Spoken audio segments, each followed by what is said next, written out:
नमस्कार मित्रांनो, आज मी तुम्हाला आपल्या रोजच्या जीवनात स्वतःचा आत्मविश्वास सेल्फ एस्टीम वाढवण्यासाठी खाली दिलेले काही सोपे आणि प्रभावी मोटिवेशनल एक्सरसाइजेस तुम्ही दररोज करू शकता। कधी तुम्हाला असं वाटतं का की तुम्ही पुरेसे चांगले नाही?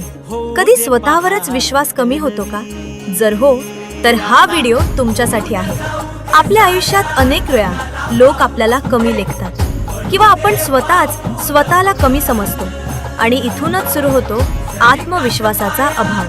पण खरं सांगू का, तुमच्यात काहीच कमी नाही, फक्त तुम्हाला स्वतःची किंमत ओळखायची आहे। आजपासून फक्त 3 सवयी सुरू करा। दररोज आरशासमोर उभं राहून स्वतःला सांगा, मी सक्षम आहे। दररोज एक छोटं लक्ष्य पूर्ण करा आणि स्वतःची तुलना कोणाशीही करू नका। लक्षात ठेवा, मोठं यश मिळवण्यासाठी आधी स्वतःवर विश्वास ठेवावा लागतो। जग तुमच्यावर विश्वास ठेवेल, पण त्याआधी तुम्ही स्वतःवर विश्वास ठेवणं गरजेचं आहे। आज एक निर्णय घ्या, स्वतःला कधीच कमी समजणार नाही, कारण तुम्ही खास आहात आणि तुमचं आयुष्यही खास आहे। हा व्हिडिओ आवडला असेल तर लाईक करा, शेअर करा आणि चॅनल सबस्क्राईब करायला विसरू नका।